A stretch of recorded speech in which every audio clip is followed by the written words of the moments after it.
اما بعد، ذہن میں ایک سوال پیدا ہوتا ہے کہ آدمی کو کیسے پتہ چلے کہ میرا دل زندہ ہے یا مردہ ہے؟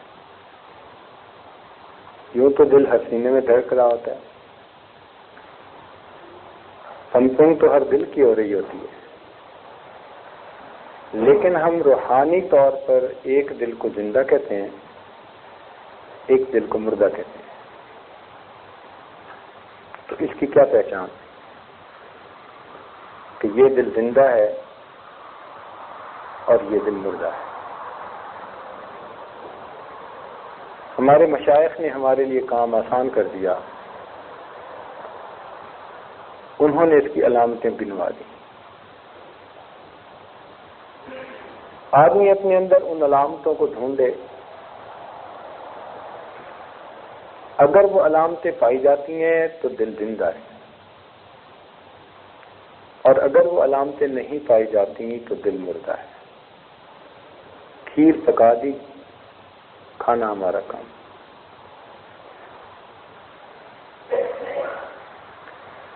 اور علامتیں بھی بہت زیادہ نہیں، 3 ہیں۔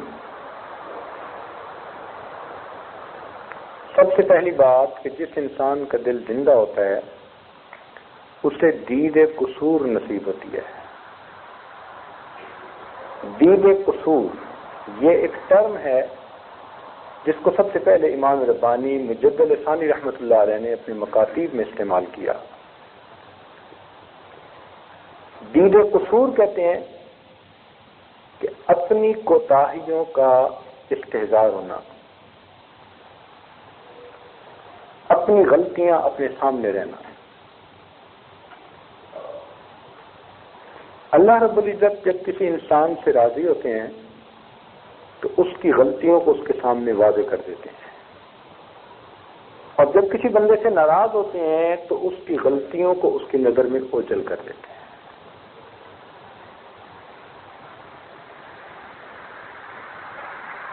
اس لیے نیک آدمی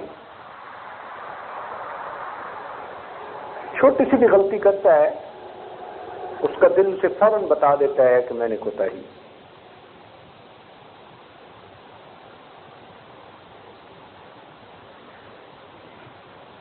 چنانچہ وہ اس سے توبہ کر لیتا ہے۔ یہ جو کہتے ہیں نا کہ انبیاء کرام معصوم ہوتے ہیں، اولیاء کرام محفوظ ہوتے ہیں، تو محفوظ کا یہ مطلب نہیں کہ ان سے گناہ ہو ہی نہیں سکتا، وہ گناہوں سے بالا تر ہو گئے، نہیں، انسان ہے، انسان نسیان سے بنا، بھول ہو جاتی ہے، بڑے سے بڑے بندے سے بھول ہو سکتی ہے، امکان موجود ہے، لیکن یہ بات پکی ہے کہ اگر کوئی ولی ہوگا اور اس سے بھی کوئی بھول ہو گئی تو وہ اس وقت تک چین نہیں لے گا جب تک کہ رو رو کے معافی مانگ مانگ کے اپنے پروردگار کو منا نہیں لے گا۔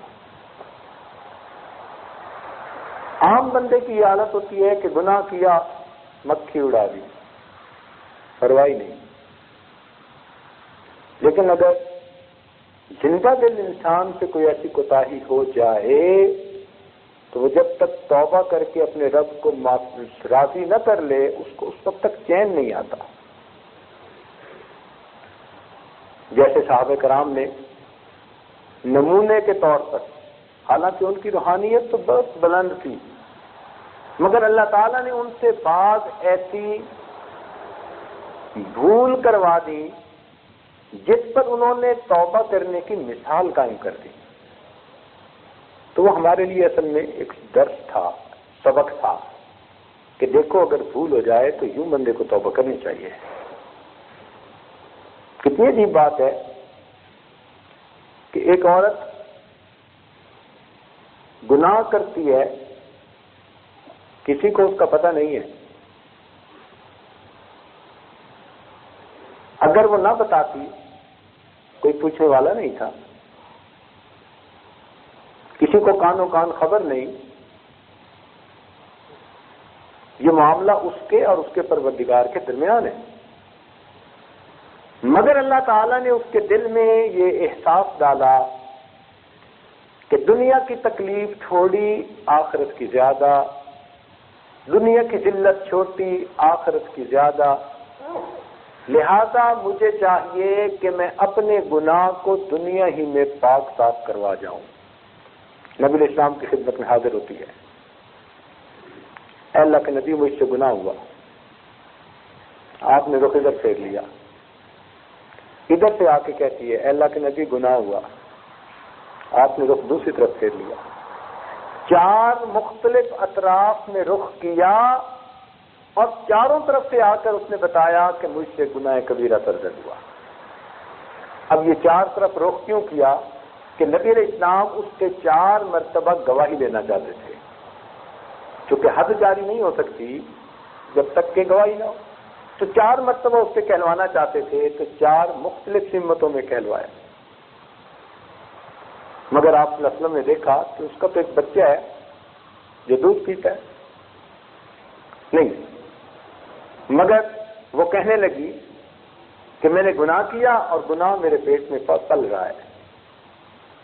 نبی اسلام نے فرمایا جاؤ، جب وضع حمل ہو جائے پھر آنا۔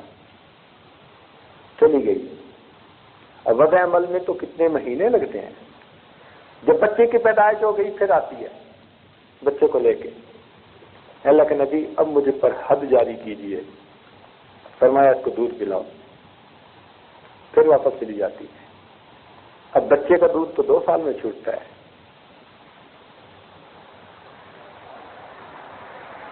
حمل سے پہلے کا اس نے اقرار کیا،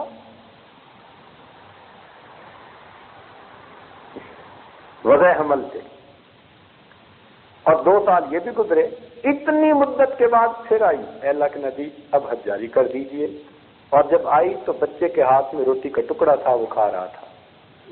کیا مطلب کہ اب یہ میرے دودھ کا محتاج نہیں ہے، اب اس پر حد جاری کی گئی۔ ایسی استقامت کیوں وہ بار بار آ رہی ہے؟ اللہ تعالیٰ نے اس کے دل میں یہ بات ڈال دی تھی کہ میں دنیا میں اس بوجھ سے پاک ہو کے جاؤں۔ چنانچہ ان کو سنگسار کیا گیا۔ سنگسار کرتے ہوئے حضرت عمر رضی اللہ عنہ نے اس کے بارے میں کوئی سخت بات کہہ دی، نبی علیہ السلام نے منع فرمایا، فرمایا عمر اس نے ایسی سچی توبہ کی ہے کہ اگر اس کی توبہ کے گناہ کو شہر والوں پر تقسیم کر دیں، شہر کے سب گناہ گاروں کو معافی نصیب ہو جائے۔ یہ ہوتی ہے توبہ۔ تو یہ نہیں ہوتا کہ بھئی کوئی بندہ نیک ہے تو اب اس سے گناہ ہو ہی نہیں سکتا، نہیں، اس کا مطلب یہ ہوتا ہے کہ اگر غلطی ہو بھی گئی تو جب تک اس نے معافی نہیں مانگ لینی، اللہ تعالیٰ سے اپنے آپ کو بخشوا نہیں لینا، اس کو چین ہی نہیں آتا۔ یہاں پر ایک طالب علمانہ نقطہ پیش کرتا چلوں کہ اللہ تعالیٰ نے جو شیطان سے کہا ان عبادی لیس لک علیہم سلطان، شیطان نے کہا تھا کہ میں آپ کے بندوں کو ورغلاؤں گا، بہکاؤں گا، نافرمان بناؤں گا۔ اللہ تعالیٰ نے فرمایا ان عبادی لیس لک علیہم سلطان، جو میرے بندے ہوں گے تیرا ان کے اوپر قابو نہیں چلے گا۔ تو اب اس کا کیا مطلب کہ وہ شیطان سے بری ہو گئے؟ نہیں، شیطان ان کے بھی پیچھے لگا ہوا ہے، مگر اس کا مطلب یہ کہ شیطان ان سے کوئی ایسا گناہ نہیں کروا سکتا جو اللہ رب العزت کے ہاں ناقابل معافی ہو۔ بات سمجھے؟ شیطان ان سے کوئی ایسا گناہ نہیں کروا سکتا جو اللہ رب العزت کے ہاں ناقابل معافی ہو، یہ گناہ نہیں کروا سکتا۔ اگر کر بھی بیٹھیں گے تو قابل معافی جرم ہوگا، اور جب تک اس کو بخشوا نہیں لیں گے چین نہیں آئے گی۔ لہذا کہتے ہیں کہ ایسے لوگ اللہ کی حفاظت میں ہوا کرتے ہیں، یہ محفوظ ہوتے ہیں۔ تو ان حضرات کو دید قصور نصیب ہوتی ہے، ان کا دل زندہ ہوتا ہے، دل ان کو فوراً وارن کر دیتا ہے۔ چنانچہ ایک صحابی نے دوسرے کو کوئی سخت باتیں کہہ دی، فوراً احساس ہوا، معافی مانگی۔ ان کو میں نہیں کرتا، آپ نے اتنی سخت باتیں کی، کہنے لگے اچھا معاف نہیں کرتے تو میں نبی علیہ السلام کو بتاتا ہوں۔ باتیں بھی خود کی اور کہتے ہیں میں نبی علیہ السلام کو بتاتا ہوں. دیکھا کتنا احساس ہے اس بات کا کہ اب میں نے ان سے معافی مانگنی ہے. اور نبی علیہ السلام کو آ کے خود بتا رہے ہیں کہ مجھ سے یہ غلطی ہوئی، میں تسلیم کرتا ہوں، میں معافی مانگتا ہوں، یہ مجھے معاف نہیں کرتے. اس کو کہتے ہیں دید قصور. اپنے گناہوں کا استحضار ہونا، اپنے قصور کی دید نصیب ہونا. اور غافل آدمی ہوتا ہے نا جو، اس کی آنکھوں پہ پٹی بندی ہوتی ہے، اس کو نہیں پتہ چلتا کہ کر کیا رہا ہے. جیسے ساجد نے ایک انجینئر صاحب کا آپ کو واقعہ سنایا یا کسی اور جگہ سنایا تھا کہ یہ آج اس کی زندگی کو قریب سے جانتا ہے. نماز کا وہ دھیان نہیں رکھتا، کہیں شاید جمعہ پڑھ لے تو بڑی بات. غیر محرم کو وہ دیکھتا ہے، ٹی وی فلمیں ڈرامے سب وہ دیکھتا ہے، گانے سننے کا وہ شوقین ہے، جھوٹ غیبت جھوٹی قسمیں کھا لینا یہ معمول کی بات ہے. اس قسم کی اس کی زندگی. ایک مرتبہ کہیں مل بیٹھنا ہوا تو اس ساجد نے توبہ کے عنوان پہ کچھ بات کہہ دی، کوئی آدھا گھنٹہ. خیر بڑے توجہ سے اس نے بات سنی، لیکن توجہ سے سننے کے بعد کہتا ہے کہ حضرت آپ کی باتوں کا تو مجھ پر بڑا اثر ہوا، واقعی آپ نے سچ کہا، ہمیں توبہ کرنی چاہیے. ویسے ایک بات ہے، اپنے ارادے سے تو کبھی گناہ کیا نہیں، اگر کوئی بغیر ارادے ہو گیا ہو تو اللہ معاف کر دے. یقین کریں جب اس نے الفاظ کہے نا، مجھے اپنے پاؤں کے نیچے کی زمین کھسکتی نظر آئی. میں نے کہا اوہ، ایسے پٹی بند جاتی ہے کہ یہ اس کی زندگی اور اس زندگی پر یہ کمنٹس دیے جا رہے ہیں کہ اپنے ارادے سے تو گناہ کیا کبھی نہیں، بغیر ارادے کے ہو گیا ہو تو اللہ معاف کر دے. ابھی بھی ارادے والے گناہوں سے اس نے معافی نہیں مانگی. شاید ان کاموں کو وہ گناہ سمجھتے ہی نہیں ہوگا. تو یہ دید قصور اللہ تعالیٰ کی بڑی نعمت ہے، اور دعا مانگنی چاہیے کہ اللہ تعالیٰ دید قصور عطا فرما دے. جب تک دید قصور نصیب نہیں ہوتی، آدمی کی نظر میں سب برے ہوتے ہیں، سب برے. جس کا نام لو اسی میں کیڑے نکال دیں گے، کوئی ان کو اچھا نظر نہیں آتا. لیکن جب دید قصور نظر آ گئی، نصیب ہو گئی، اب ان کو سب اپنے سے اچھے نظر آئیں گے. نہ تھی اپنی برائیوں کی جو خبر، رہے دیکھتے اوروں کے عیب و ہنر. نہ تھی اپنی برائیوں کی جو خبر، رہے دیکھتے اوروں کے عیب و ہنر. پڑی اپنی برائیوں پہ جو نظر، تو نگاہ میں کوئی برا نہ رہا. جب اپنی برائیوں پہ نظر پڑ جاتی ہے پھر نگاہ میں سب اچھے، پھر بندہ کہتا ہے جی سب مجھ سے بہتر ہیں، سب میرے سے اچھے ہیں. اس کو کہتے ہیں دید قصور نصیب ہو جانا.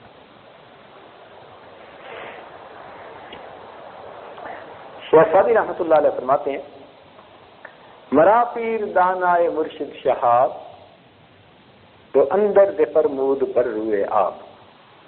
کہ میرے شیخ شہاب نے دریا کے کنارے دو لفظوں میں مجھے پورا تصوف و سلوک سمجھا دیا. مرا پیر دانائے مرشد شہاب، دو اندر ز فرمود بر روئے آپ. یکے آنکھ کے بر غیر بد بیم آباش، دیگر آنکھ کے بر خیج خود میم آباش. ایک لفظ تو یہ بتایا کہ دوسروں پہ بدبی نہ ہونا اور اپنے سے خود بھی نہ ہونا. کیا مطلب؟ کہ دوسروں کے عیبوں پہ نظر مت رکھنا اور اپنی خوبیوں پہ نظر مت رکھنا. دوسروں کے عیبوں پہ نظر رکھو گے تو ان سے بدگمانی پیدا ہوگی، اپنی خوبیوں پہ نظر رکھو گے تو عجب پیدا ہوگی، اور دونوں چیزیں انسان کو برباد کر دینے والی ہیں. لہذا دوسروں کی خوبیوں پہ نظر ہو، اپنی خامیوں پہ نظر ہو۔ جب خامیوں پہ ہی نظر نہیں ہوگی تو توبہ کی توفیق کیسے نصیب ہوگی؟ اس لیے زندہ دل انسان کی 3 علامتیں، جن میں سے پہلی علامت کہ اس کو دید قصور نصیب ہوتی ہے۔ من آنم کے من دانم، پتہ ہوتا ہے۔ یوں تو اللہ تعالیٰ نے ایک نظام بنایا ہوا ہے جس کو ضمیر کہتے ہیں، یہ عجیب اللہ کی نعمت ہے۔ ضمیر اللہ رب العزت کی عجیب نعمت ہے۔ کبھی انسان آنکھیں بند کر کے اندر جھانکے نا اور اپنے آپ کو ضمیر کی عدالت کے کٹہرے میں کھڑا کر کے پوچھے کہ میں کتنے پانی میں ہوں۔ بل الانسان علی نفسہ بصیرہ ولو القی معاذیرہ، انسان اپنے آپ سے واقف ہوتا ہے، ہر ایک کو پتہ ہوتا ہے میں کتنے پانی میں ہوں۔ اس کا اپنا سارا کچھ دودھ کا دودھ ہوتا ہے اور پانی کا پانی ہوتا ہے۔ لوگوں کے سامنے چاہے چہرہ سجا کے آتا پھرے، ایک یہ چہرہ ہے جسے مخلوق دیکھتی ہے، ایک یہ چہرہ ہے جسے پروردگار دیکھتا ہے۔ فرمایا ان اللہ لا ينظر الى صورکم، بے شک اللہ تعالیٰ نہیں دیکھتے تمہاری شکلوں صورتوں کو، ولا الى اموالکم، نہیں دیکھتے تمہارے مال پیسے کو، ولکن ينظر الى قلوبکم واعمالکم، وہ دیکھتے ہیں تمہارے دلوں کو، تمہارے اعمال کو۔ اللہ تعالیٰ کی نگاہ بندے کے دل پر ہوتی ہے۔ تو یہ ضمیر بڑی نعمت ہے۔ اس لیے کسی عارف نے کہا کہ اپنی حقیقت معلوم کرنی ہو تو اپنے دل سے پوچھو۔ دل وہ گواہ ہے جو کبھی رشوت قبول نہیں کیا کرتا، ہمیشہ سچی گواہی دیتا ہے۔ دل کبھی رشوت قبول نہیں کرتا، ہمیشہ سچی گواہی دیتا ہے۔ تو دل بتاتا ہے۔ ہاں، کئی مرتبہ گناہ کر کر کے بندہ اپنے ضمیر کو بھی تھپکیاں دے دے کے سلا دیتا ہے۔ بس جب وہ اندر کا انسان سو جاتا ہے نا تو پھر یہ زندہ مردہ برابر ہوتا ہے، کہنے کو چل پھر رہا ہوتا ہے، حقیقت میں اندر سے یہ مرا ہوا ہوتا ہے۔ تو اس لیے دید قصور نصیب ہونا یہ اللہ رب العزت کی بڑی نعمت ہے۔ سیدنا عمر رضی اللہ تعالیٰ عنہ یہی دعا مانگتے تھے۔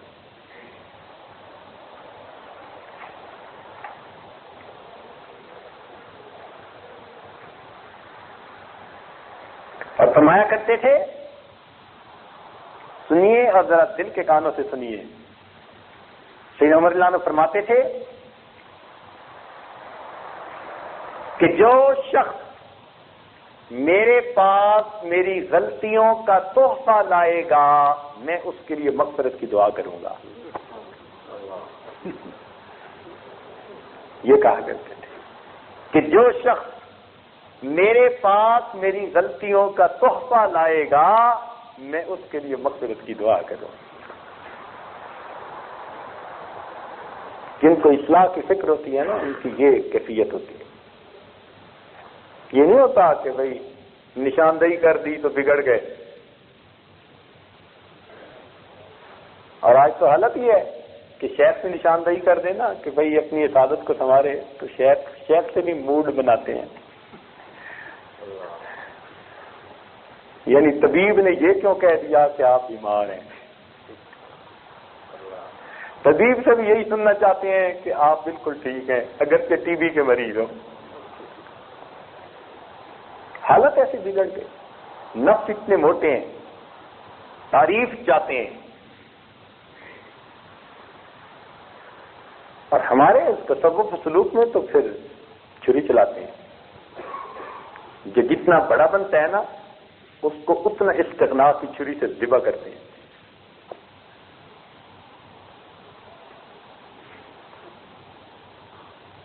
شیخ کو پتہ ہوتا ہے کہ کس پر نرم ہاتھ رکھنا ہے اور کس پر ذرا گرم ہاتھ رکھنا ہے۔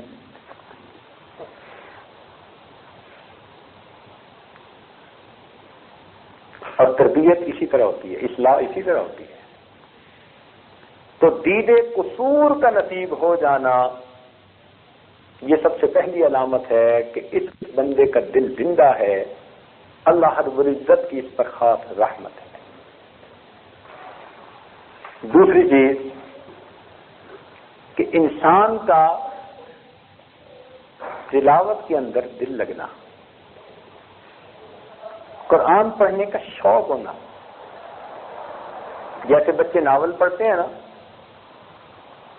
یا عورتیں اخباریں جہاں پڑھتی ہیں، اب ان کو منع بھی کرو تو چھپ چھپ کے پڑھیں گی. جہاں پہ چھوڑ کے جائیں گی کچن میں کام کر کے واپس وہیں سے آ کے پڑھیں گی. ایک شوق ہے.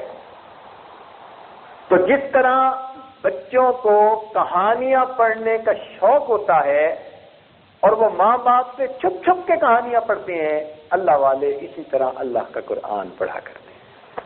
ذرا موقع ملا قرآن کھول کے بیٹھ گئے. قرآن مجید ان کا منہ تو غمخوار ہوتا ہے، ان کا غم گسار ہوتا ہے. قرآن مجید کے سامنے رکھ کر جب وہ بیٹھتے ہیں پڑھتے ہیں، دل کے غم دور ہو جاتے ہیں. ان کی محبت قرآن مجید سے ہوتی ہے.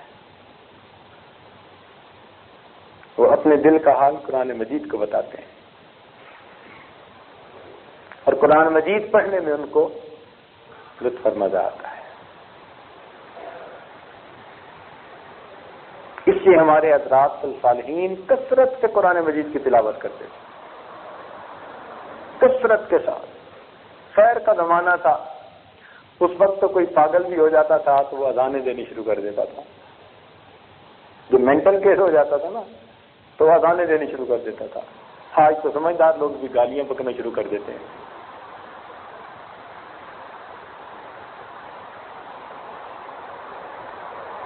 تو پہلی بات دید قصور نصیب ہو جائے. دوسری بات قرآن مجید پڑھنے کا شوق نصیب ہو جائے. قرآن مجید پڑھنے کا، سمجھنے کا، قرآن مجید کے ساتھ عشق نصیب ہو جائے. سبحان اللہ. نبی علیہ الصلوۃ والسلام نے دعا بھی تو عجیب مانگی نا. سبحان اللہ. دعا کیا مانگی؟ فرماتے ہیں الہی عبدک.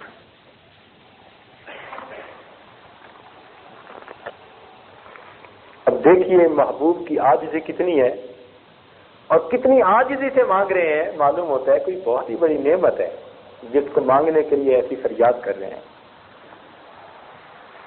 فرماتے ہیں اللہم انی عبدک، اے اللہ میں آپ کا بندہ ہوں. وابن عبدک، آپ کے بندے کا بیٹا ہوں. وابن امتک، آپ کی باندی کا بیٹا ہوں. یعنی میرا والد بھی آپ کا بندہ اور میری والدہ آپ کی باندی.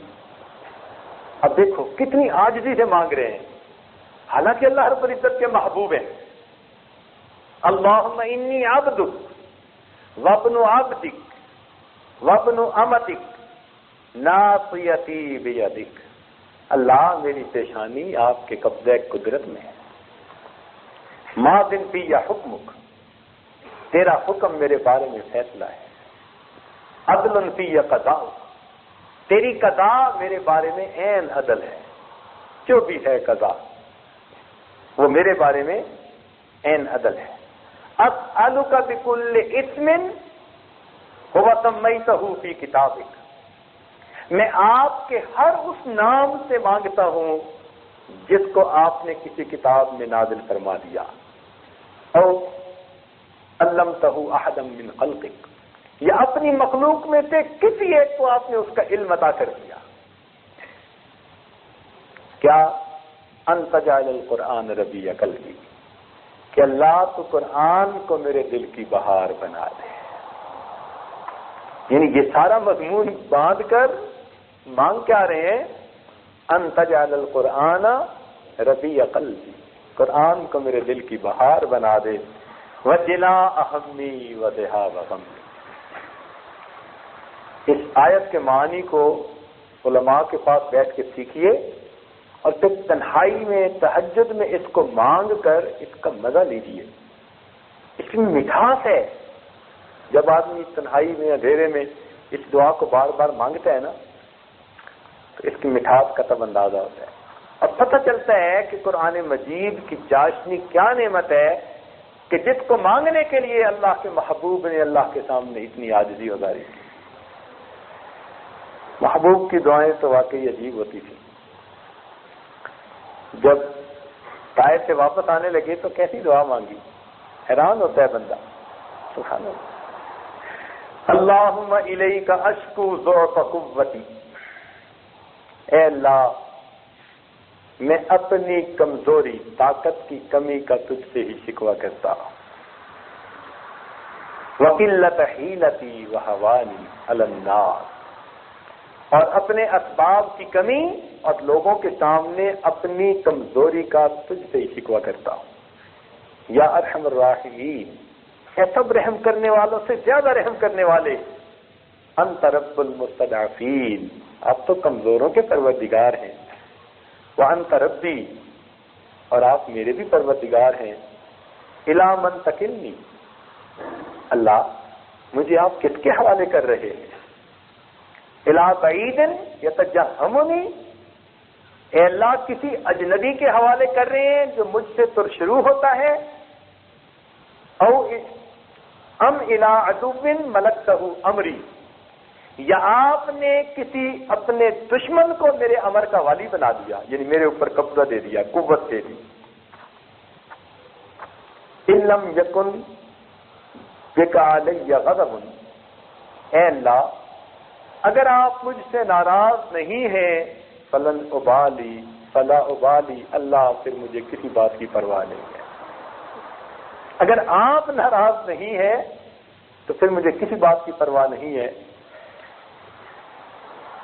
ولیکن عافیتک ہی اوسع عندی, لیکن تیری جو رحمت ہے, عافیت ہے, وہ میرے لیے زیادہ وسیع ہے. اعوذ بنور وجہک الذی اشرقت لہ الظلمات, اللہ میں پناہ مانتا ہوں تیرے چہرے کے اس نور کے طفیل جس سے ظلمتیں روشن ہو گئی. اے اللہ میں پناہ مانگتا ہوں تیرے چہرے کے اس نور کے طفیل جس سے ظلمتیں روشن ہو گئی, یا جس سے کائنات کے سب کام سنور گئے.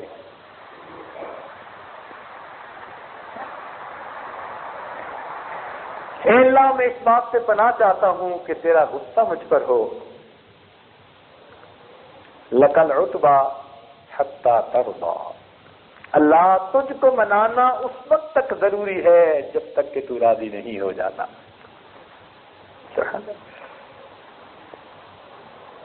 یہ ہے آج, یہ ہے اللہ رب العزت سے فریاد کرنا. تو انسان تنہائی میں اللہ تعالیٰ سے یوں قرآن مجید کی محبت مانگے. تو 3 نشانیاں بتائی گئی. سب سے پہلی دید قصور نصیب ہونا, اور دوسری قرآن مجید پڑھنے کا شوق نصیب ہونا, اور تیسری علامت نماز میں خشوع نصیب ہونا. نماز میں خشوع نصیب, کہ جس کو خشوع نصیب ہوتا ہے وہ بنا سنوار کے نماز پڑھتا ہے. یوں سمجھے کہ جیسے بچے کی منگنی کریں نا کہیں, تو عید کے موقع پہ ان کو پھلوں کی ٹوکری بھی بھیجنی ہو تو گفٹ پیکنگ کر کے بھیجتے ہیں پھل گفٹ پیکنگ کر کے, کہ جن کے پاس جا رہی ہے دیکھ کے وہ دل خوش ہو جائے ان کا. تو جس کو اللہ تعالیٰ سے محبت ہوتی ہے وہ بھی اپنی نمازوں کی گفٹ پیکنگ کر کے بھیجتے ہیں, بنا سنوار کے نماز پڑھتے ہیں کہ یہ اللہ رب العزت کے حضور تحفہ پہنچے گا. تو نماز میں خشوع کا نصیب ہونا یہ تیسری علامت ہے. تو 3 علامتیں قلب کے زندہ ہونے کی علامت ہیں.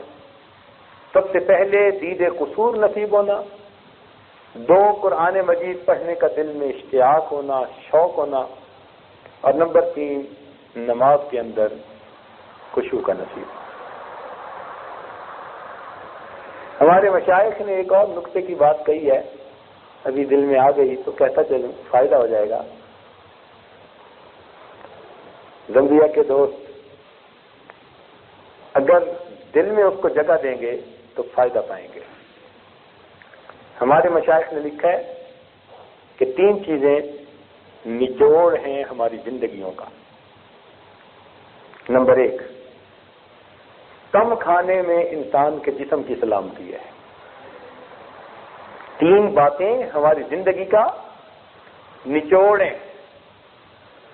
کم کھانے میں جسم کی سلامتی ہے، گناہ نہ کرنے میں روح کی سلامتی ہے، اور درود پاک زیادہ پڑھنے میں ایمان کی سلامتی ہے۔ تو کہتے ہیں یہ چیز ہم نے تجربے سے پائی ہے۔ کم کھانے میں جسم کی سلامتی ہے، معصیت سے بچنے میں روح کی سلامتی ہے، اور درود شریف کی کثرت کرنے میں یہ کبھی نہیں ہو سکتا کہ درود شریف کی کثرت کرنے والا ہو اور آخری وقت میں ایمان سے محروم کر دیا جائے، کبھی نہیں۔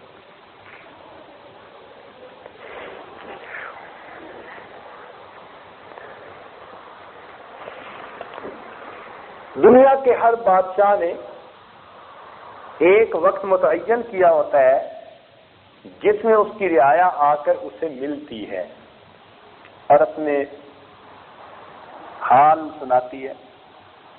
آپ نے دیکھا ہوگا نا، کچھ لوگ کھلی کچہریاں لگاتے ہیں حاکم کہ بھئی آؤ جس نے آنا ہے اور اپنی فریادیں بیان کرو، اپنی مشکلات پیش کرو، ہم تمہارے مسئلے حل کر دیں گے۔ یوں سمجھیں کہ پروردگار بھی ہر دن میں اپنے بندوں کے لیے 5 مرتبہ کھلی کچہری لگاتے ہیں۔ یہ جو نماز ہے نا، یہ پروردگار کی کھلی کچہری ہے۔ آؤ اپنی فریادیں لاؤ، اپنی پریشانیاں پیش کرو، اپنی مصیبتوں کو میرے سامنے پیش کرو، میں پروردگار تمہاری مصیبتوں پریشانیوں کو دور کر دوں گا۔ تو یوں سمجھیے کہ 5 وقت پروردگار عالم نے اپنے بندوں کے لیے اپنے دربار میں حاضری کے اوقات متعین فرما دیے۔ تو یہ اس شہنشاہ کا دربار عام لگتا ہے۔ ایک دربار خاص ہوتا ہے نا، اس میں تو خاص لوگ ہوتے ہیں۔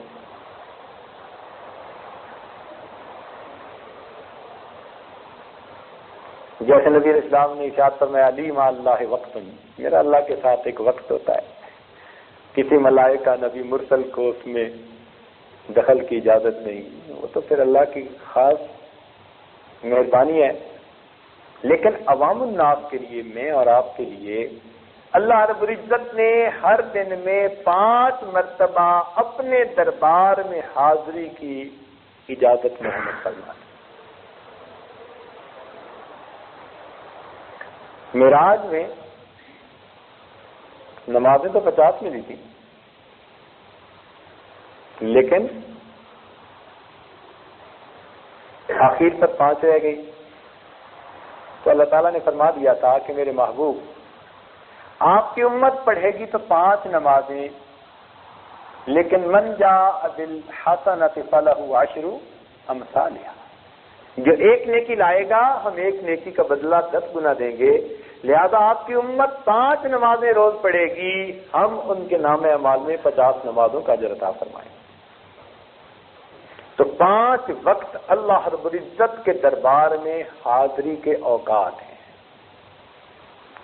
اس دھیان کے ساتھ بندہ مسجد کی طرف آئے کہ بادشاہ کے دربار میں حاضری ہے۔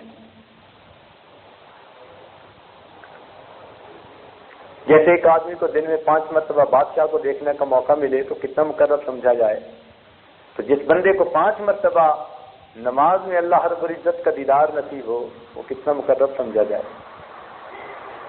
تو نماز بہت محتم بشان عمل ہے.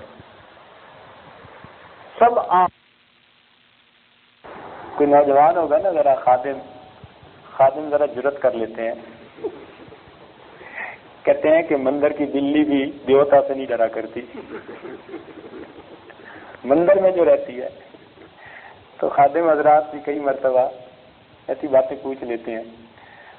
تو اس نے بات کر دی اور ذرا کہہ دیا کہ حضرت وہ جنت میں تو حوریں ہوں گی. تو حضرت نے آگے سے جواب دیا کہ میاں ہم تو اگر جنت میں گئے بھی صحیح اور حور بھی ہمارے قریب آئی تو ہم تو کہیں گے کہ بھی ہمیں تو اللہ کا قرآن سنا دو.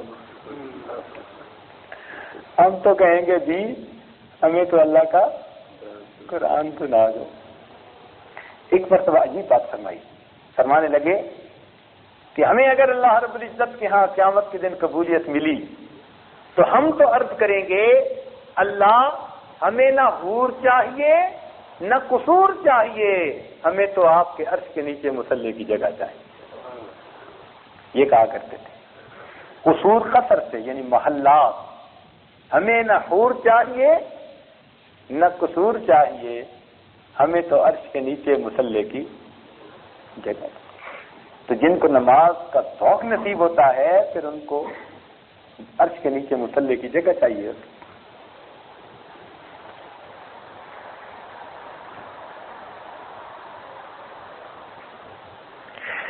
نماز ایک ایسی عبادت ہے کہ جس کا اثر سارے جہان پہ ہوتا ہے. نماز کا اثر سارے جہان پہ. یہ عجیب بات ہے. ہم اس کا ادراک کریں نہ کریں لیکن نماز کا اثر کس پر؟ سارے جہان پہ. آپ بتائیں نماز کسوف پڑھتے ہیں، نماز خسوف بھی پڑھتے ہیں، نماز استسقاء بھی پڑھتے ہیں، نماز حاجت بھی پڑھتے ہیں. چاند گرن کے وقت میں نماز، سورج گرن کے وقت میں نماز، بارش نہ برسنے کی حالت میں نماز، مصیبت آ جانے کے وقت میں نماز. تو کیا مطلب؟ یہ چیز کچھ اشارہ کر رہی ہے نا کہ نماز ایک ایسی عبادت ہے کہ جس سے کائنات کے اندر آنے والی تمام مصیبتیں انسان کے سر سے ٹال دی جاتی ہیں. تو اس کا اثر فقط انسان کی ذات تک نہیں ہے، نماز کا اثر کہاں تک ہے؟ پوری کائنات تک ہے. اب سورج گرہن کا ہونا وہ کوئی ایک بندے کی مصیبت تھوڑی ہے. تو اس لیے نماز کا اثر کا دائرہ کار پوری کائنات ہے. نماز اتنا بڑا عمل ہے.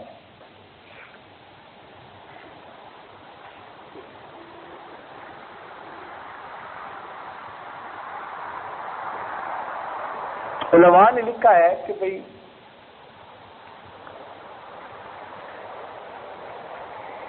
جب نبی علیہ الصلوۃ والسلام اللہ رب العزت کے حضور پہنچے معراج پر تو آپ نے جا کر یہ عرض کیا التحیات للہ والصلوات والطیبات. معراج پر نبی علیہ السلام نے یہ الفاظ کہے. یہی الفاظ کہے نا. اب یہاں ایک سوال پیدا ہوتا ہے، ذرا اس کا جواب غور سے دیجیے گا کہ شریعت نے تو جب بھی ایک دوسرے سے ملیں سلام کا حکم دیا. شریعت نے جب بھی ایک دوسرے سے ملیں کس کا حکم دیا؟ سلام کا حکم دیا. اور فرمایا افشوا السلام بینکم، تم سلام کو پھیلاؤ آپس میں. تو حکم تو دیا سلام کا کہ جب بھی کوئی دوست ملاقات کرے سلام کرے. جب نبی اسلام معراج پر گئے تو انہوں نے سلام کیوں نہیں کیا؟ ایک نقطہ دل میں آتا ہے کہ نہیں آتا؟ کیوں جی؟ بھائی جب سلام کی اہمیت اتنی، نبی علیہ السلام کی سنت مبارکہ یہ تھی کہ اگر لوگوں میں بیٹھے ہوئے آپ ذرا کہیں جاتے درخت کی اوٹ میں ہوتے تو واپس آ کر پھر سلام کرتے تھے. دیوار کے پیچھے ہو جاتے صحابہ، واپس آ کے پھر سلام کرتے تھے. اتنی کثرت سے سلام کرنے کی عادت مبارکہ تھی، لیکن جب اپنے مالک حقیقی سے جا کر ملے تو سلام نہیں کیا۔ سوچنے والی بات ہے یا نہیں؟ آپ بتائیے، دل میں بات آتی ہے؟ کیوں جی؟ آج لگتا ہے زیادہ تھک گئے ہیں، ذرا بولیے بولیے، دل میں بات آتی ہے کہ نہیں آتی؟ سوال پیدا ہوتا ہے کہ بھئی جب اپنے پروردگار سے، اپنے محبوب سے بات کر رہے ہیں، ملاقات کر رہے ہیں، تو ملاقات میں تو سب سے پہلے سلام کرنا چاہیے۔ شریعت نے تو حکم یہاں تک دیا کہ دو دوست ملے تو جو سلام میں پہل کرے اس کو 69 نیکیاں اور جو جواب دے اس کو 1 نیکی، دونوں کو 70 نیکیاں ملتی ہیں۔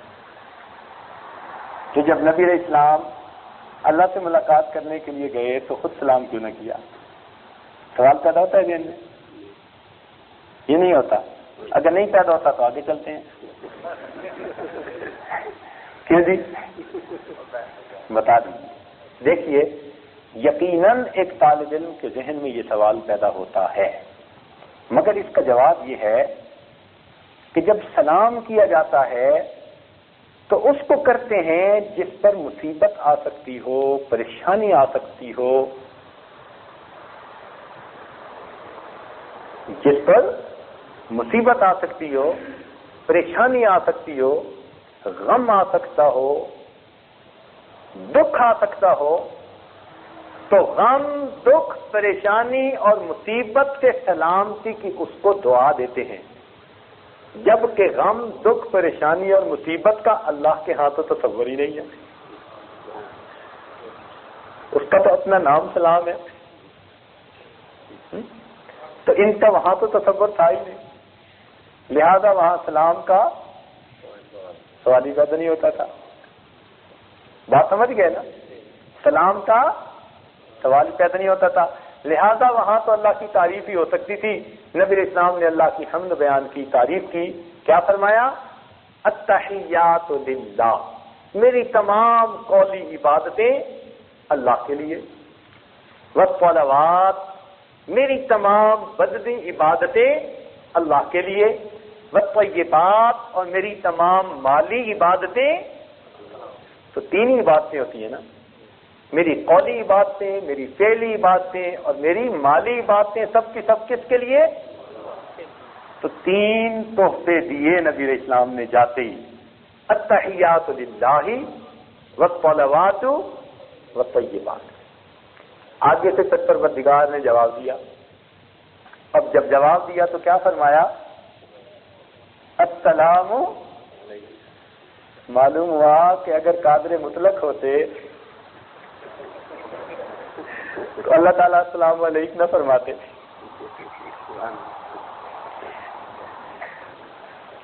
نقطہ سمجھ آیا کہ نہیں آیا؟ اللہ تعالیٰ کیا فرما رہے ہیں؟ سبحان اللہ، سبحان اللہ۔ یہ السلام علیکم کا لفظ ہمیں کوئی اشارہ دے رہا ہے، قادر مطلق ایک ہی ہے، باقی سب اس کے بندے ہیں۔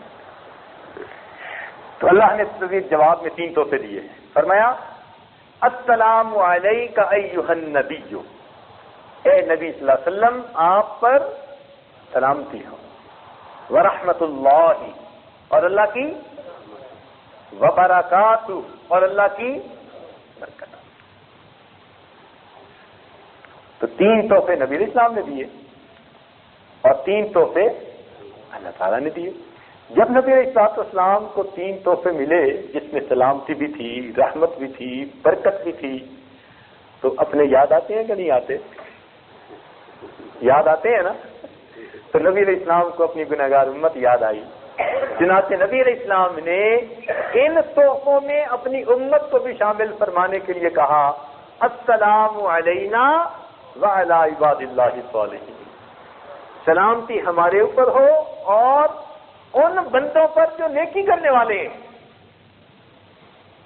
تو جب نبی علیہ السلام کی رحمت للعالمین کا یہ منظر دیکھا، رحمت کا یہ منظر دیکھا، امت پر شفقت کا یہ منظر دیکھا، تو فرشتے جو سن رہے تھے کہنے لگے اشہد ان لا الہ الا اللہ اشہد ان محمدن عبدہ ورسولہ۔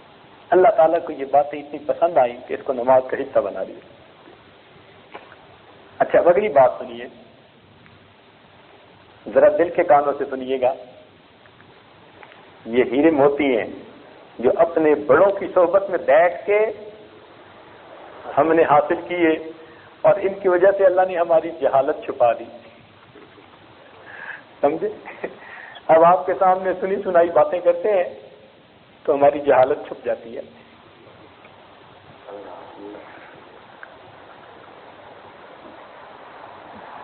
50 نمازوں کا تحفہ ملا، تشریف لاتے ہیں، راستے میں حضرت موسیٰ علیہ السلام سے ملاقات ہوتی ہے، مشورہ دیتے ہیں کہ میری امت پر بھی اسی طرح نمازیں زیادہ تھیں مگر ان کے لیے بوجھ تھا، تو آپ اپنی امت کے لیے اس بوجھ کو ہلکا کروا لیجیے۔ چنانچہ ایک دفعہ گئے، دوسری دفعہ، تیسری دفعہ۔ اب یہ جو بار بار جانا آنا تھا، اس میں ایک حکمت تو یہ تھی کہ اللہ تعالیٰ کفار کے منہ بند کرنا چاہتے تھے، دشمنوں کے منہ بند کرنا چاہتے تھے کہ کوئی یہ نہ کہہ سکے جی ایک دفعہ دیدار ہوا یا ایک دفعہ عروج ہوا۔ اللہ تعالیٰ نے دکھا دیا ہم اپنے محبوب کو ایک دفعہ عروج دے کر پھر وہ نیچے جاتے ہیں، پھر اوپر تشریف لاتے ہیں، پھر جاتے ہیں، پھر۔ تو میرے در میرے محبوب کے لیے ہر وقت کھلے ہوئے ہیں، وہ جب چاہیں آ سکتے ہیں۔ لیکن جہاں ایک اور نقطہ پیدا ہوتا ہے جو اصل میں آپ سے پوچھنا ہے، نقطہ یہ پوچھنا ہے کہ بھئی بیت المقدس میں سب انبیاء کی نبی علیہ السلام نے امامت تو فرما دی تھی، آدم علیہ السلام سے لے کر حضرت عیسیٰ علیہ السلام تمام کے تمام انبیاء بیت المقدس میں موجود تھے، بیت المقدس میں۔ تو حضرت موسیٰ علیہ السلام کو نبی علیہ السلام سے ملاقات کا شرط تو وہاں مل چکا تھا۔ اب جب نبی علیہ السلام معراج پر تشریف لے گئے تو سب انبیاء تو اپنے ٹھکانوں پر گئے، حضرت موسیٰ علیہ السلام کیوں نہ گئے؟ وہ کیوں راستے میں انتظار میں ہے؟ حضرت آدم علیہ السلام نہیں، ابراہیم علیہ السلام نہیں، یوسف علیہ السلام نہیں، عیسیٰ علیہ السلام نہیں، کون انتظار میں ہے؟ اس میں کیا حکمت تھی؟ ذہن میں سوال پیدا ہوتا ہے۔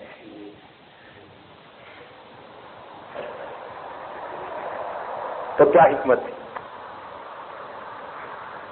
کہ باقی سارے انبیاء تو ملاقات نماز کے بعد اپنے ٹھکانوں پر، لیکن موسیٰ علیہ السلام انتظار میں ہے؟ اللہ اکبر، اس میں ایک عجیب راز ہے، واقعی سبحان اللہ سبحان اللہ، اس میں ایک عجیب راز ہے۔ راز یہ ہے، سنیے اور دل کے کانوں سے سنیے، راز اس میں یہ ہے کہ حضرت موسیٰ علیہ السلام نے دنیا میں یہ دعا مانگی تھی، رب ارنی انظر الیک، اللہ میں آپ کا دیدار کرنا چاہتا ہوں۔ پروردگار نے فرما دیا تھا انک لن ترانی، میرے پیارے موسیٰ علیہ السلام آپ میرا دیدار دنیا میں نہیں کر سکتے۔ انکار ہو گیا تھا، آج وقت تھا، موسیٰ علیہ السلام کو پتا تھا اللہ اپنے محبوب کو دیدار کے لیے بلا رہے ہیں، راستے میں بیٹھ گئے، مولا میں تیرا دیدار تو نہ کر سکا، آج تیرا دیدار کر کے تیرا محبوب آ رہا ہے، میں اس کا تو دیدار کر لوں گا۔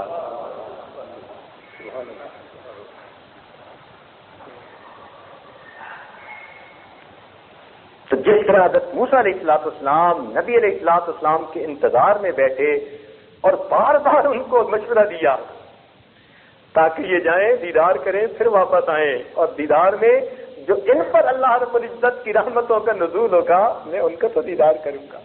ایسے ہی سالکین اپنے شیخ کی صحبت میں بیٹھتے ہیں، کیوں؟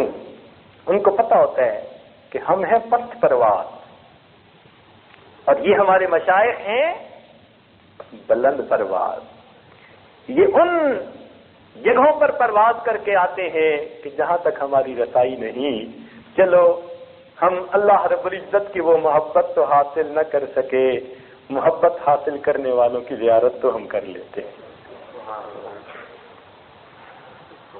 سمجھیے۔ اس لیے اللہ والوں کی صحبت میں محبت ادب سے بیٹھتے ہیں۔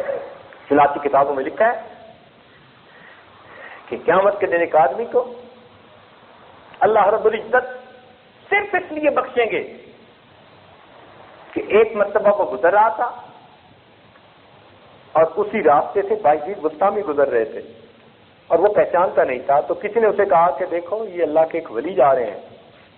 تو جب اس نے کہا اللہ کے ولی جا رہے ہیں تو اس بندے نے باعزید بستانی رحمت اللہ علیہ کو اللہ کا ولی سمجھ کر محبت کی نظر سے دیکھا ہوگا. اس محبت کی نظر کے بدلے اللہ جہنم سے بری فرما دے. تو نے میرے ولی کو میرا ولی سمجھ کے دیکھا تھا. اس دن اللہ تعالیٰ کے دوستوں کی قدر ہو، سمجھے؟ تو بہرحال اللہ رب العزت نے اپنے بندوں کے لیے اپنے دربار عام میں 5 مرتبہ حاضری کی اجازت مرحمت فرما دی. تو ہم جب 5 مرتبہ نماز کے لیے حاضر ہوتے ہیں تو گویا اللہ رب العزت کے دربار میں حاضری دے رہے ہوتے ہیں. یہی وجہ تھی کہ حضرت رضی اللہ عنہ جب مسجد کے دروازے پہ آتے تھے تو چہرہ درد ہو جاتا تھا. کسی نے کہا کہ آپ تو جنگوں میں گھمسان کے رن میں کبھی نہیں خوف زدہ ہوئے، یہاں آپ کیوں ایسا ہو جاتے ہیں؟ فرماتے ہیں کہ تمہیں کیا معلوم کہ میں کس شہنشاہ کے دروازے پہ کھڑا ہوں. اس لیے ہمارے اسلاف مسجد میں داخل ہوتے ہوئے استحضار کے ساتھ، حضوری کے ساتھ، اس احساس کے ساتھ کہ ہم مالک الملک کے سامنے جا رہے ہیں، اس احساس کے ساتھ مسجد میں آتے تھے. تو جب اس احساس کے ساتھ آتے تھے تو مسجد میں آ کے دنیا کی باتیں نہیں کرتے تھے، وہ کمینی دنیا کو پیچھے چھوڑاتے تھے.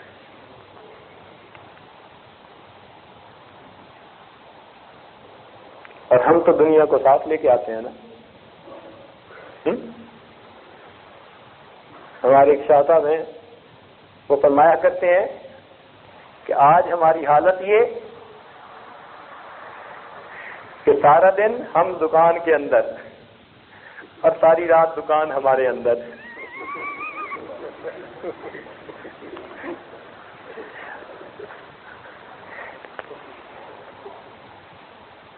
سنیے نا،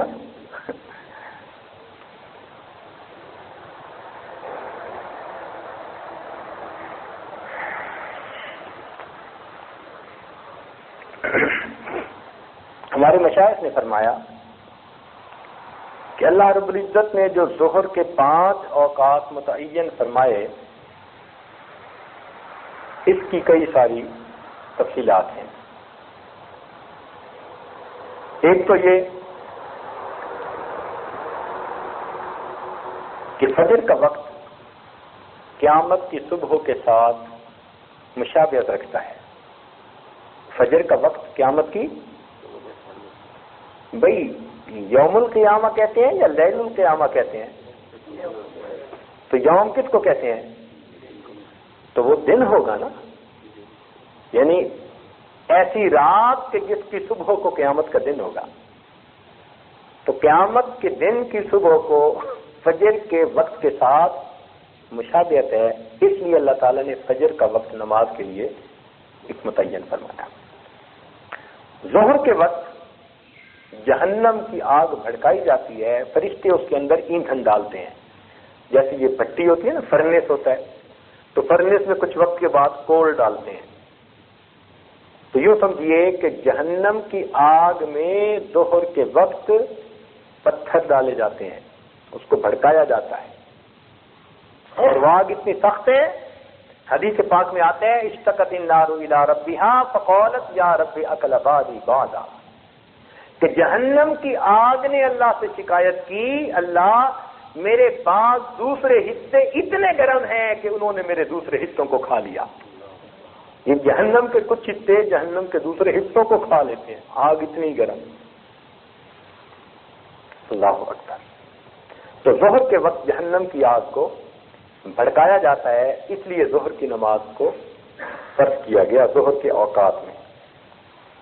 عصر کے وقت حضرت آدم علیہ السلام نے دانا کھایا تھا، تو عبرت دلانے کے لیے، یاد دلانے کے لیے، اسے یاد رکھنا، ان سے اگر بھول ہو گئی تھی اب تم نے بھول جانا، ظہر کے وقت میں نماز پڑھنے کا حکم دیا گیا. مغرب کے وقت میں حضرت آدم علیہ السلام کی توبہ قبول ہوئی تھی. یعنی یہ نہیں کہ اسی دن عصر کے وقت بھول ہوئی اور اسی دن مغرب کے وقت توبہ قبول ہو گئی.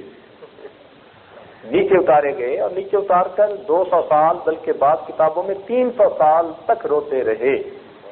روایت میں آتے ہیں اگر حضرت آدم علیہ السلام کے آنسوؤں کو اکٹھا کر دیا جائے تو آنسوؤں کا پانی بہہ کر دریا کی شکل میں بہنا شروع کر دے.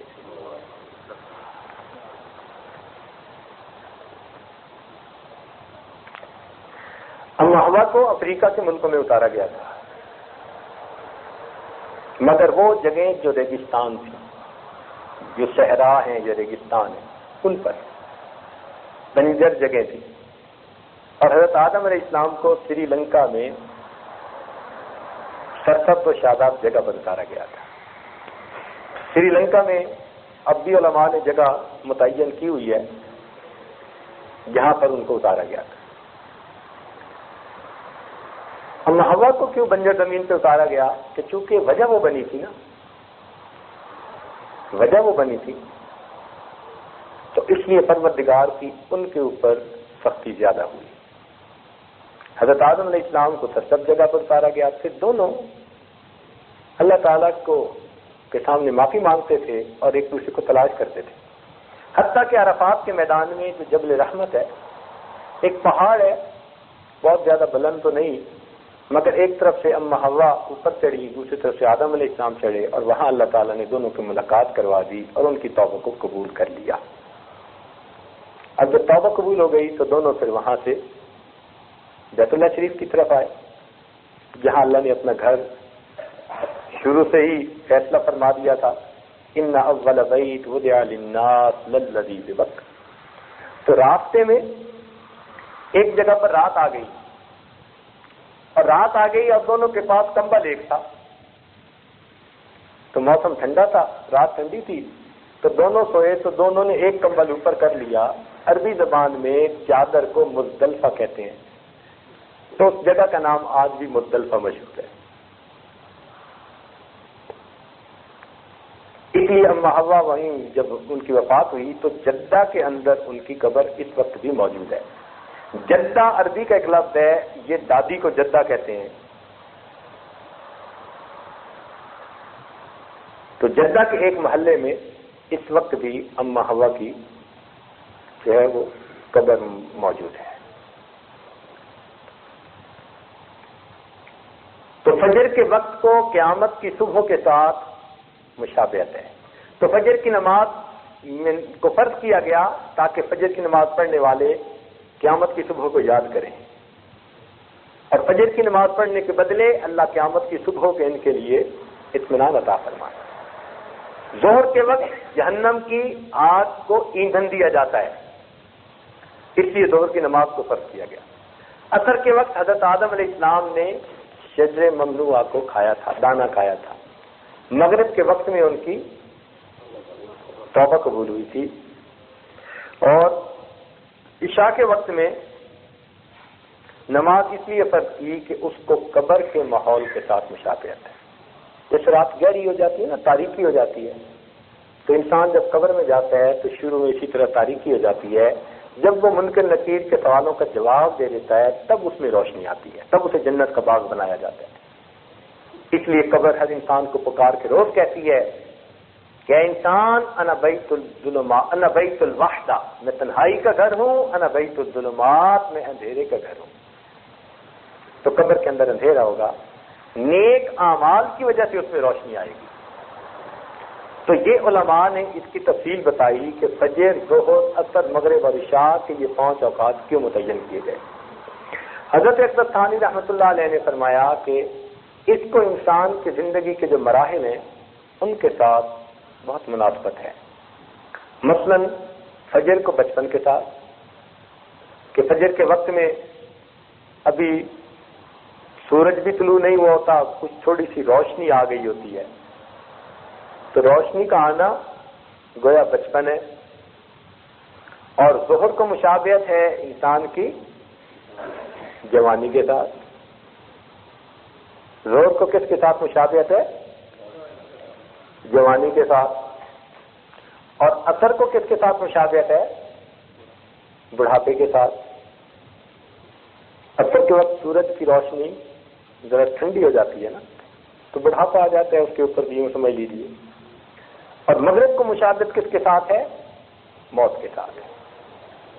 مغرب کو مشابہت کس کے ساتھ؟ سورج غروب ہو گیا نا، تو انسان کی زندگی کا بھی سورج غروب ہو گیا. تو مغرب کو مشابہت کس کے ساتھ؟ اور عشاء کو مشابہت کس کے ساتھ؟ فنا کے ساتھ. فنا کو اس لیے کہ عشاء کے وقت میں روشنی کا نام و نشان مٹ جاتا ہے، ستارے چٹک جاتے ہیں، روشنی کا نام و نشان ختم. اسی طرح بندہ بھی جب قبر میں ڈالا جاتا ہے تو کچھ عرصے کے بعد ایک ایسا وقت آتا ہے کہ اس کی قبر کا بھی نام و نشان ختم ہو جاتا ہے. تذکروں میں اس کا تذکرہ باقی نہیں رہتا. اس کا نام جاننے والے لوگ بھی دنیا میں موجود نہیں ہوتے.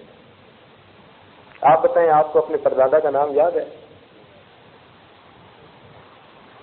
آج کل تو دادا کا نام یاد نہیں ہوتا، پردادا تو بڑی دور کی بات ہے.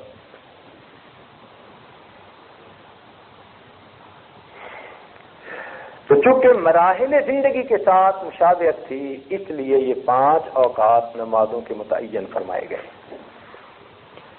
تو یہ تو تھی اوقات کی تفصیل.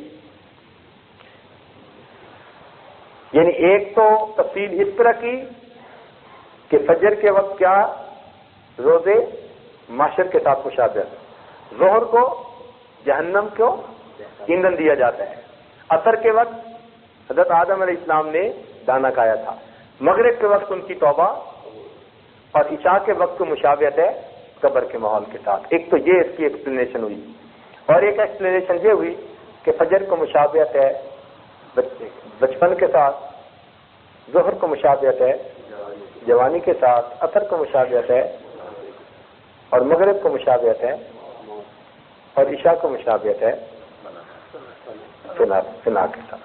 انسان کا نام و نشان مٹ جاتا ہے. اللہ اکبر. واقعی ایک ہمارے اوپر بھی ایسا وقت آنے والا ہے، تذکر میں تذکرہ باقی نہیں رہے گا، کوئی یاد کرنے والا بھی نہیں ہوگا.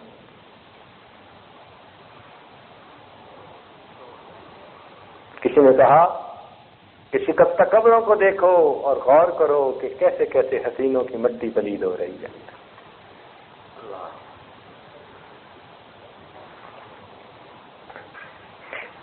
اب ایک سوال اور دن میں پیدا ہوتا ہے کہ یہ اوقات کا تو پتہ چل گیا کہ 5 وقت کی نمازیں ان اوقات میں کیوں متعین کی گئیں، لیکن ان کی رکعتیں جو فرض ہیں وہ مختلف کیوں ہیں، کہیں 2 کہیں 4 کہیں 3. تو اس کے پیچھے بھی تو کوئی حکمت ہوگی نا. کیوں جی؟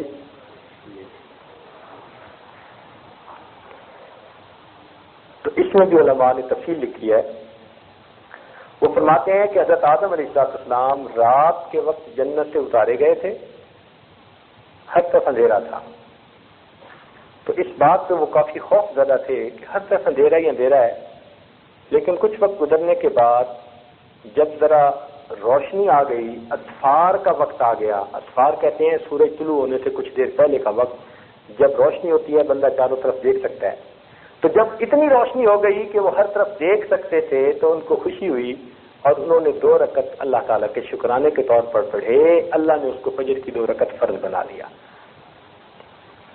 بات ہو جائے گی. ظہر کے وقت کیا ہوا تھا؟ حضرت ابراہیم علیہ السلام کو جو آگ میں ڈالا گیا تھا نا، تو ظہر کے وقت ان کو اس سے نکالا گیا تھا، اور انہوں نے 4 رکعت شکرانے کے پڑھے تھے. اللہ تعالیٰ نے اس کو 4 رکعت نماز ظہر کا فرض کر دیا. حضرت یونس علیہ السلام عصر کے وقت مچھلی کے پیٹ سے باہر نکلے تھے، اور انہوں نے 4 رکعت پڑھی تھی شکرانے کی، تو اس کو عصر کی نماز بنا دیا گیا. مغرب کے وقت میں کہا گیا کہ حضرت عیسیٰ علیہ السلام نے 2 رکعت پڑھی تھی، بی بی مریم نے 1 رکعت پڑھی تھی شکرانے کے طور پر. جب بی بی مریم سے بہتان ہٹا تھا نا، تو اللہ تعالیٰ نے اس کو 3 رکعت مغرب کا فرض بنا دیا. اور حضرت موسیٰ علیہ السلام عشاء کے بعد چلے تھے اپنی اہلیہ کے آگلے میں، جب آگے تھے ان کو کہا گیا انک بالواد المقدس طویٰ کو طور پر پہنچے اور تجلی نصیب ہوئی، تو اس وقت انہوں نے پھر 4 رکعت اس کی پڑھی تھیں اور اس کو عشاء کے فرض فرما دیا۔ تو گویا اس وقت تک ہم نے یہ پڑھ لیا کہ 5 اوقات متعین کیوں ہوئے، اس میں حکمت کیا تھی، اور ہر نماز کے فرض کی جو رکعتیں مختلف ہیں اس میں حکمت کیا تھی۔ تو فجر کی 2 رکعت کس نے پڑھی تھی؟ حضرت آدم علیہ السلام نے، چونکہ رات کو اتارے گئے تھے، ہر طرف اندھیرا تھا، پریشان تھے، جب ذرا روشنی ہوئی تو شکرانے کے 2 رکعت پڑھے تھے، اس لیے فجر کی نماز۔ ظہر کی 4 رکعت کب ہوئی؟ حضرت ابراہیم علیہ السلام کو آگ سے نکالا گیا تھا۔ اور عصر کی 4 رکعت پس کیسے ہوئی؟ حضرت یونس علیہ السلام کو مچھلی کے پیٹ سے نکالا گیا تھا۔ اور مغرب کی 3 رکعت پس کیسے ہوئی؟ حضرت عیسیٰ علیہ السلام نے 2 رکعت پڑھی، بی بی مریم نے 1 رکعت پڑھی، اللہ تعالیٰ نے امت پر 3 رکعتوں کا پڑھنا۔ اور عشاء کی 4 رکعت کیسے فرض ہوئی؟ کہ حضرت موسیٰ علیہ السلام کو اللہ رب العزت کے ساتھ ہم کلامی کا شرف نصیب ہوا تھا، اور انہوں نے اس کے شکرانے میں 4 رکعت پڑھے تھے، اللہ تعالیٰ نے اس کو عشاء کے فرض بنا دیا۔ گویا ان تمام انبیاء کو ایک ایک نعمت ملی تھی نماز کی، اس امت کو اللہ نے تمام انبیاء کی نعمتوں کا مجموعہ عطا فرمایا۔ تو کتنی بڑی سعادت ہے کہ جو بندہ دن کے 5 وقت کی نماز پڑھ رہا ہوتا ہے وہ تمام انبیاء کی عبادتوں کو کرنے والا بن رہا ہوتا ہے۔ اللہ رب العزت ہمیں 5 وقت اہتمام کے ساتھ نماز پڑھنے کی توفیق نصیب فرما دے۔ وآخر دعوانا ان الحمدللہ رب العالمین۔ کچھ دیر مراقبے میں بیٹھ جائیے۔